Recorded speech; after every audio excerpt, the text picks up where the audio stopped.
Allez, bonjour à tous, j'espère que vous allez bien. Aujourd'hui, analyse du marché, on verra Bitcoin, Ether, les altcoins, on fera une revue assez globale, si on a des opportunités, est-ce qu'on est en train de bottom, est-ce qu'au contraire je cherche des shorts pour viser la continuation de tendance, je vous partagerai tout en détail. Aujourd'hui, une journée avec pas mal de volatilité, de toute façon, après une cassure comme ça et un retour de la volatilité, on peut s'attendre à que ça soit même des rebonds ou une continuation de la baisse, mais il y a très peu de chances qu'on rentre dans un range après ici, être sorti du niveau des 91 000 $, donc je m'attends à de la volatilité. Et soyez prudents puisque ce soir 22h30 on aura les chiffres de Nvidia qui vont tomber, donc automatiquement en fonction de s'ils sont au-dessus ou en dessous des attentes, ça va apporter de la volatilité sur les marchés puisque les chiffres de Nvidia ont de l'impact sur le S&P, ont de l'impact sur le Nasdaq, et on sait que le S&P, le Nasdaq et la finance traditionnelle aux États-Unis a de l'impact sur les cryptos.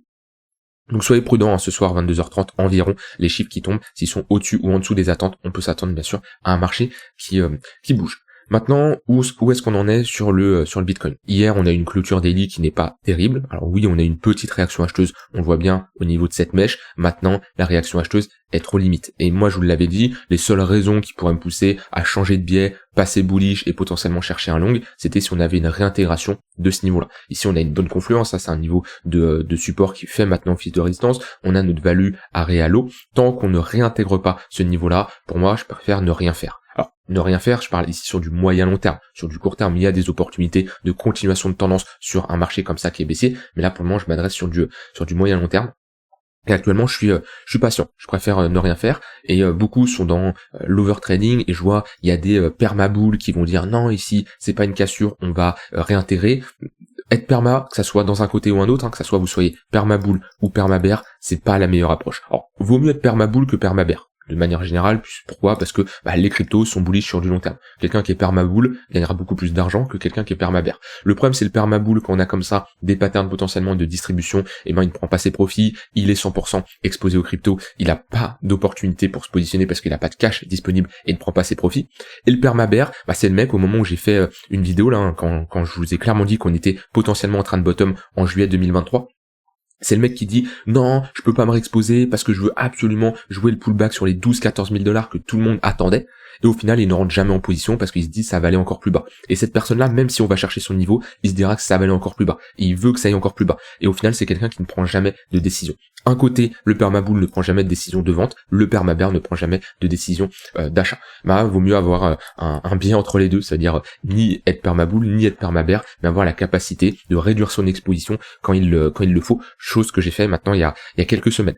Donc pour le moment, tant qu'on ne réintègre pas le niveau des 92 000 $, je préfère être méfiant. Si oui, dans ce cas-là, si on a une réintégration, je pourrais prendre un long. Je pourrais bien sûr prendre un long avec ici jouer la réintégration, stop loss sous le creux et aller chercher l'extrémité haute. Ça, c'est un trade qui est tout à fait envisageable. Et je vous l'ai dit hier, on attend la clôture daily. Pour le moment, on n'a pas une clôture daily qui a été incroyable. Et je vous ai dit comment on parle d'acceptation, parce que pour le moment, on est sur un break. À quel moment on peut parler d'acceptation? Soit on a un pullback rejet, ça c'est-à-dire qu'on a de l'acceptation sous un niveau, soit on passe 2-3 jours sous ce niveau-là. C'est-à-dire que là, on a également une autre forme d'acceptation. Pour le moment, on est parti pour avoir de l'acceptation sous les 91 500 $.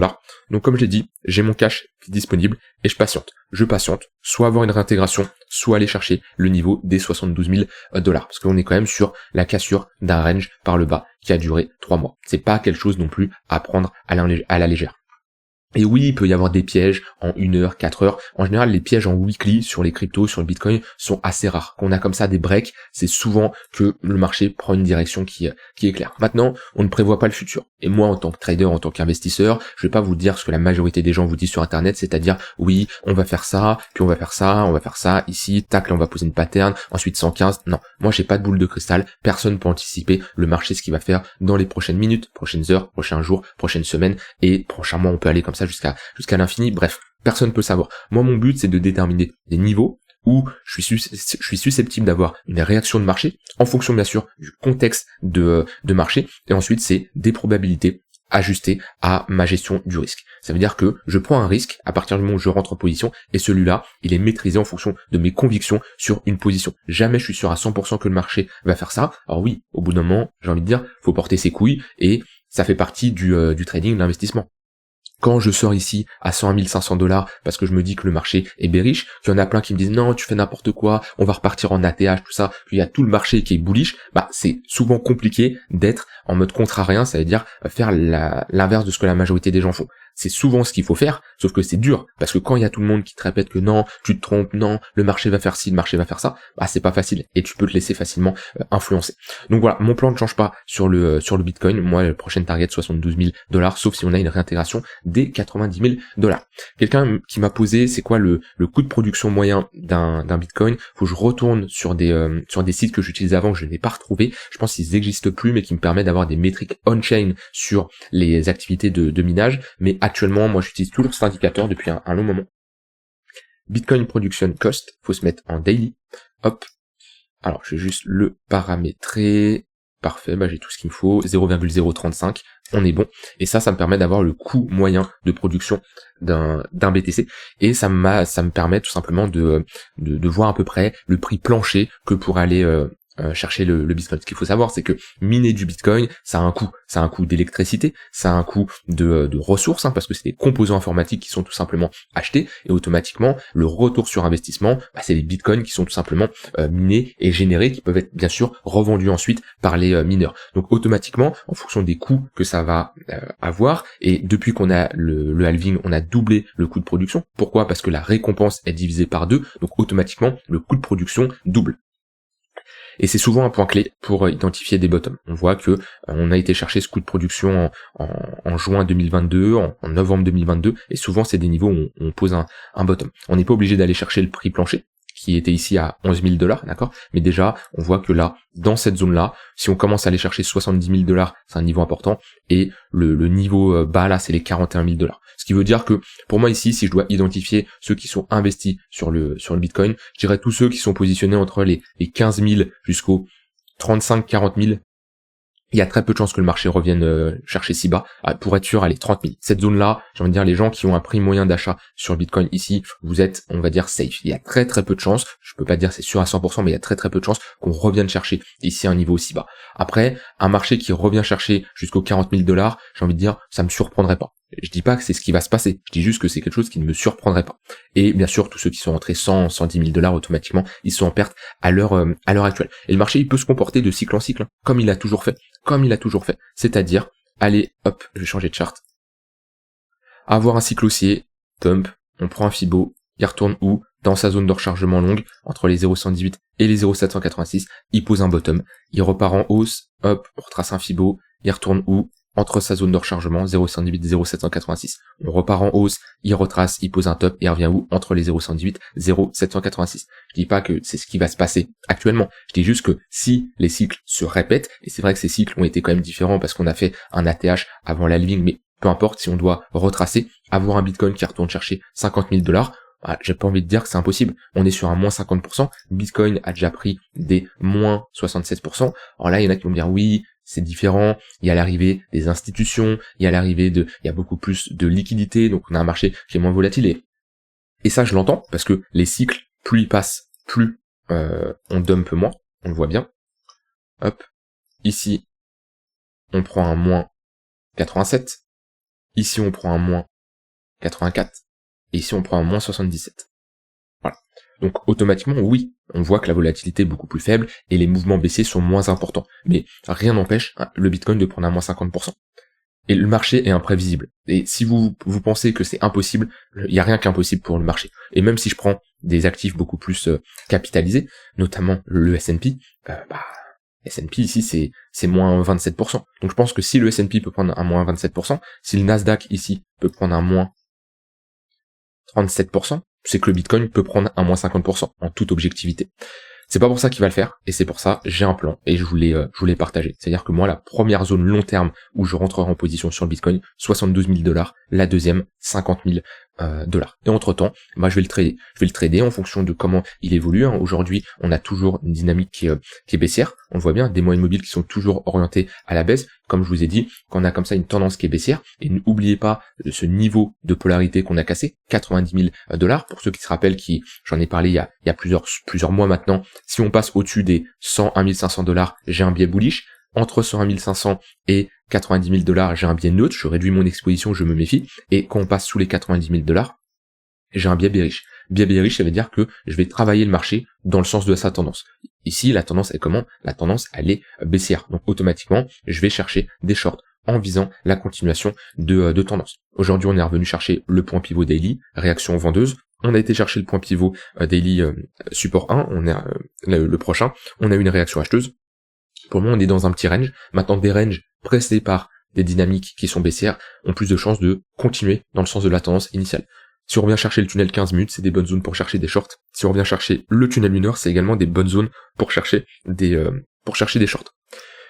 D'un point de vue order flow, on a rebondi là sur pas mal d'ordres qui étaient en attente d'être exécutés. Maintenant, il y a rien de spécial à l'heure actuelle. On a des ordres qui ont été enlevés, des ordres qui ont été ajoutés vers les 99 350 $. Maintenant, ça, je vous en parle ici en temps réel, mais d'ici 5, 10, 15 minutes, ça peut changer. Tout ça, c'est la représentation d'un carnet d'ordre. Pour faire simple, ce que vous voyez ici, là, j'ai le carnet d'ordre de Binance Spot, là, j'ai le carnet d'ordre de Coinbase Spot, et là, de Binance Perpétuel. Pour faire très simple, je vais ici sur Binance.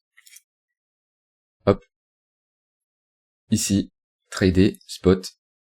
Voilà. Ce qu'on a ici, c'est le carnet d'ordre, c'est les ordres qui sont en attente d'être exécutés, ok? Des ordres limite de vente, des ordres d'achat, et c'est des ordres qui sont en attente d'être exécutés comme vous, comme moi, comme n'importe qui peuvent placer. Et ça, c'est public, c'est dans le carnet d'ordre, et on a ici la représentation qui est beaucoup plus visuelle. Donc, comme je dis, des ordres peuvent être enlevés assez rapidement. On voit bien ici, on avait pas mal d'ordres, d'un coup, ils ont été enlevés. Ça, c'est une personne qui a les moyens, une grosse institution, ou peu importe, quelqu'un qui a des gros montants, et qui divise ses ordres en plusieurs parties, et voilà, on voit qu'il a tout enlevé d'un coup. Donc ça peut aller très vite, c'est pour ça, je peux vous faire rapidement comme ça une petite revue, mais en général, c'est mieux d'avoir cet outil à portée de main en temps réel pour prendre des décisions. Voilà, sur le Bitcoin, vous avez globalement mon plan. J'ai pas spécialement pris de short aujourd'hui, j'ai pas eu de setup qui s'est exécuté, mais je reste bearish sur le Bitcoin où j'accompagne cette tendance, et il n'y a pas besoin de prendre 40 000 trades. Comme je vous l'ai déjà dit, je ne trade pas spécialement tous les jours. Enfin, je suis devant les écrans tous les jours, mais je n'ai pas un trade qui s'active tous les jours. Et vous voyez, Bitcoin sur du swing, mes 2 derniers trades, je peux les afficher, hop, voilà. Mes deux derniers trades, ils sont là. D'ailleurs, je peux faire une revue de mon trade, mais je l'ai coupé. J'avais gros TP partiel sur les 91 000 $, TP total à ce niveau-là. Voilà, je suis sorti de cette position.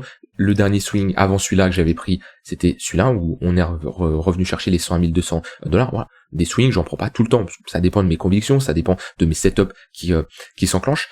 Et voilà. Dans tous les cas, ici, on a break à la baisse. Je ne prendrai pas de swing pour le moment parce que on a bien baissé et mon but c'est pas prendre des shorts après une telle baisse. Je me positionne sur des replis, sur des niveaux pertinents, à moins qu'on retourne chercher tunnel 1 heure, tunnel 4 heures, mais ça ferait une réintégration, donc ça serait beaucoup plus compliqué à prendre un short. Pour le moment, je préfère patienter et surtout travailler le marché en intraday. Voilà pour le Bitcoin, j'ai fait une assez grosse revue de mon côté. Au niveau d'Ether, alors Ether, pareil, depuis qu'on est repassé déjà sous le niveau des 2700 $, je vous l'ai très longtemps répété, je vous ai dit que c'est pas bon, c'est un niveau qui doit absolument tenir. On a break ce niveau-là, on a break également le niveau des 2500 $, donc là on a clairement une résolution par le bas qui est claire. Dans le genre de résolution, on peut mettre des extensions de Fibo, en prenant ici une extrémité basse et une extrémité haute de notre range. Hop. Et en général, on a objectif 118, on a méché parfaitement dessus, et ensuite les 100% d'extension vers les 2190 $.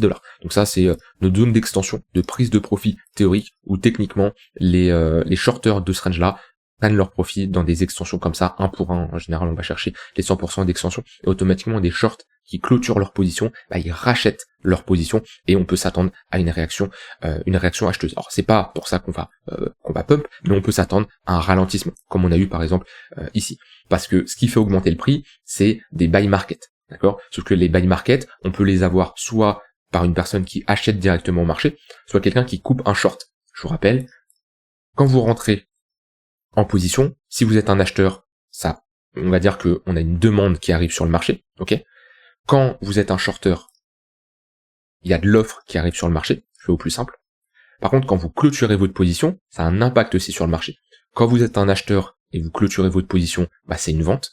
Et quand vous êtes un vendeur et vous clôturez votre position, et ben c'est un achat. Et ça, c'est quelque chose qui est à prendre en compte, et ça a un impact, bien entendu, sur le marché. Maintenant, sur Ether, mon plan long terme ne change pas. Je veux absolument voir le niveau des 2000 $ tenir, sinon ça serait vraiment critique sur Ether, sur du long terme. Mais si on a comme ça une prise de liquidité, réintégration, il peut y avoir un setup qui s'enclenche, parce que techniquement, sur Ether, ici, on est dans un range. Hop, on le voit bien. Borne basse vers les 2000, 2100 à peu près, borne haute vers les 4000. Donc on peut faire ici du ping-pong entre ces deux niveaux. Par contre, on doit vraiment pas réintégrer le niveau des 2000 $, sinon ça serait un peu catastrophique sur Ether, puisqu'on réintégrerait notre précédent range ici, notre précédente accumulation ici en monthly, et franchement Ether aurait des chances de revenir chercher son extrémité basse, ce qui n'est pas actuellement le cas, hein, tant qu'on maintient ce niveau-là étape par étape, j'ai envie de dire, mais je préfère prévenir de tous les scénarios possibles de mon côté. Et Ether pareil, hop, sur du court terme, on est revenu chercher le tunnel 15 minutes, et pour le moment on rejette à l'intérieur, on a toujours des moyennes mobiles orientés à la baisse. Alors, le but c'est pas de se positionner n'importe comment, vous voyez ici c'est flagrant, on a un niveau de support qui s'est dessiné. À ce niveau-là, c'est un bas de range, on peut mettre un volume profile également si vous avez du mal à identifier un range. Voilà, on a une value area low vers les 2360, une value area high vers les 2450. Le but c'est jamais de se positionner en tant que short sur un niveau de support, parce que je vous dis toujours oui, dans une tendance baissière on cherche des shorts, on cherche pas non plus des shorts n'importe comment, on attend des replis, revenir chercher des niveaux de résistance pour ensuite privilégier la continuation de tendance. Voilà, au niveau d'Ether, on va regarder quelques altcoins, notamment des altcoins qui réagissent plutôt bien. Je pense par exemple à Litecoin. On voit que Litecoin, on a ravalé une bonne partie de la baisse, hein, pratiquement l'entièreté, et c'est vrai qu'on a une demande qui est assez forte sur LTC. On revient chercher ici un autre haut de range, dans tous les cas, il n'y a pas grand chose à faire. C'est-à-dire que oui, on a de la demande, oui, Litecoin réagit plutôt bien, mais on est dans un range, ça veut dire que les meilleurs endroits pour se positionner dans un range, c'est notre extrémité basse, et là on est toujours proche de l'extrémité haute, et à chaque fois qu'on y va, on rejette.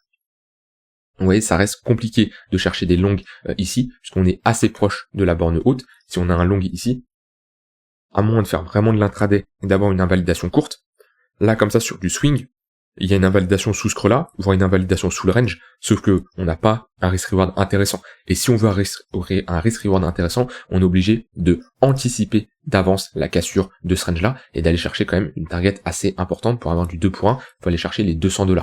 Pour moi, c'est pas un trade qui est intéressant. Éventuellement, on revient chercher l'extrémité basse, il peut y avoir un long qui se prend, mais actuellement, on n'est pas dans une zone intéressante. Par contre, si on a ici un break de ce niveau-là, un pullback, bien sûr, on peut chercher un long avec une zone d'invalidation sous la borne haute de ce range, puisqu'on ne veut pas avoir une réintégration.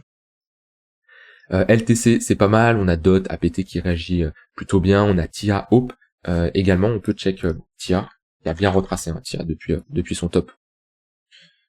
Voilà, très très bien retracé, je crois que je vous en parlais, je sais plus quand, je vous disais, on revient chercher des niveaux intéressants parce qu'on est sur des ATL, j'ai envie de dire, mais pour le moment il n'y a pas de réaction acheteuse, il n'y a rien, c'est beaucoup de just, et on a formé ici une pattern en W, on le voit bien. Ici on a la clôture en close line, ici on a la clôture si on prend en compte la mèche, on voit que voilà, on était dans un range, résolution par le haut, réintégration de ce range là, mais pullback ici en daily sur la clôture, et on est bien reparti. Donc là sur TIA, on pourrait être en train de poser un bottom. L'inconvénient c'est pareil, d'un point de vue niveau, on approche rapidement d'un niveau de résistance.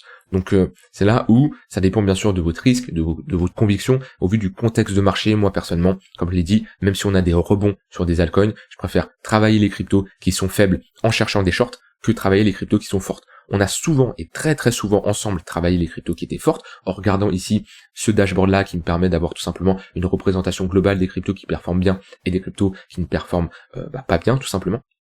On a souvent fait ce travail-là de chercher des longues sur des cryptos fortes. Je pense à SUI, je pense à AVE, je pense à Tao, je pense à d'autres cryptos comme ça qui sont sortis du lot. Maintenant, au vu du contexte, je préfère chercher des shorts sur des cryptos qui sont faibles. Par exemple, on a l'exemple de Kaspa, c'est une altcoin qui est faible.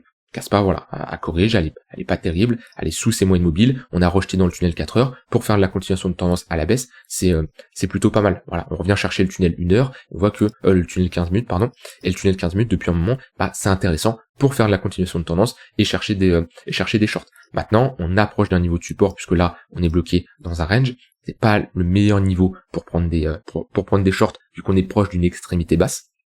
Mais globalement, voilà, je préfère me concentrer comme ça sur des cryptos qui prennent cher pour les accompagner. Parce qu'au vu du contexte de marché, au vu de ce que nous fait Bitcoin, bah je vais plutôt avoir un biais bearish sur les altcoins et chercher des shorts. Il y en a beaucoup. Alors ça c'est un biais et je le reconnais, c'est pas facile. Moi-même j'ai été touché par ce biais-là que je vais vous dire et même encore je peux être un poil touché quand même si c'est moins qu'avant. Mais on a beaucoup plus de mal à short les cryptos qu'à les longues. Pourquoi? Parce que on sait que les cryptos sont bullish sur du long terme, ça va à l'encontre de notre portefeuille spot, et je sais que c'est compliqué, et beaucoup ont de mal à prendre des shorts sur les cryptos. Et comme je dis, j'étais touché par ce biais pendant un moment, je cherchais beaucoup plus de longues que de shorts, et voilà, plus le temps passe, plus on gagne de l'expérience, plus on est à l'aise. Je dis pas que je suis 100% à l'aise avec ça, je suis plus à l'aise en prenant des longues dans certaines configurations de marché, mais je l'ai pratiquement gommé à 100%, même si ouais c'est beaucoup plus compliqué de prendre un short parce que comme je dis, déjà on sait que les cryptos sont bullish sur du long terme, on veut qu'ils soient bullish sur du long terme et surtout ça va à l'encontre de notre portefeuille spot. Sauf que j'ai souvent dit, on doit faire une différence entre notre portefeuille spot investissement long terme et notre portefeuille de trading. Sinon, ce n'est pas possible à gérer. Il y a vraiment une différence entre les deux, que ce soit d'un point de vue montant. Hein. Moi, mon portefeuille trading n'est pas le même que mon portefeuille spot d'un point de vue montant. Et surtout, c'est beaucoup plus simple pour faire des calculs, pour faire un suivi, ne pas s'en mêler les crayons. Et ouais, faites deux portefeuilles. Après, c'est à vous de voir comment vous le gérez, et surtout le montant que vous allez allouer dans chacun de ces deux portefeuilles. Mais faites une différence. Je voulais terminer par le marché US. On a ici un indice du dollar qui est toujours sur son niveau de support. La résolution de cette bande-là peut être très intéressante, même pour les cryptos. Si on a un indice du dollar qui réintègre, il y a le corps PCE vendredi qui va falloir surveiller aussi, ça pour la volatilité et pour la suite, pour surtout la décision des taux d'intérêt de la Fed, ça va avoir un impact majeur. Si on commence à perdre ce niveau-là, pour les cryptos, ça peut être intéressant. Et si on a un indice du dollar qui perd ce niveau-là, et donc qui réintègre ce gros niveau de support, et Bitcoin qui réintègre à la fois les 92 000 $, ouais, j'aurais ici un scénario plutôt bullish. S&P Nasdaq, pour le moment, pas dans des zones intéressantes, c'est-à-dire que on a réagi sur notre extrémité haute, ça je vous ai alarmé comme quoi, le fait d'être sur des extrémités aussi hautes comme ça, on pourrait s'attendre à une baisse sur les cryptos, parce qu'il y a quand même une corrélation entre les deux. Petite réaction acheteuse aujourd'hui, mais beaucoup trop tôt. Ça aurait été mieux d'avoir une réaction acheteuse beaucoup plus bas. Pour le moment, je suis pas fan là de cette réaction. Ouais, on est toujours dans des ranges de toute façon. S&P, Nasdaq, on voit qu'on est toujours dans des ranges. Donc c'est sûr que je vais pas être bearish ici vu qu'on est plus proche de la bande basse. Maintenant, au vu du contexte, je reste méfiant. Et les résultats de Nvidia ce soir, le corps PCE qui arrive vendredi, vont avoir de l'impact marché US et sur les cryptos. Dans tous les cas, je vous tiens au courant. Vous pouvez rejoindre le Discord en cliquant sur le premier lien en description si vous voulez tout simplement discuter avec une communauté. Vous pouvez ici rejoindre la Trader Letter, c'est 100% gratuit. Ça va vous permettre tout simplement de récupérer du contenu que je publie chaque dimanche. Je vous partage un mail concernant le trading, l'investissement, les cryptos. Ça peut être sur des stratégies, des trades, des conseils, des recommandations, peu importe. Je vous partage énormément de valeur pour que vous soyez meilleur chaque semaine. Un mail chaque dimanche. C'est gratuit. Tu peux cliquer sur le premier lien en description. Tu renseignes ton email. Si ça ne t'intéresse pas, tu peux bien sûr te désinscrire à tout moment. Je vous laisse avec ça. Je vous souhaite une très bonne soirée et je vous dis à demain pour une prochaine vidéo. Bye bye.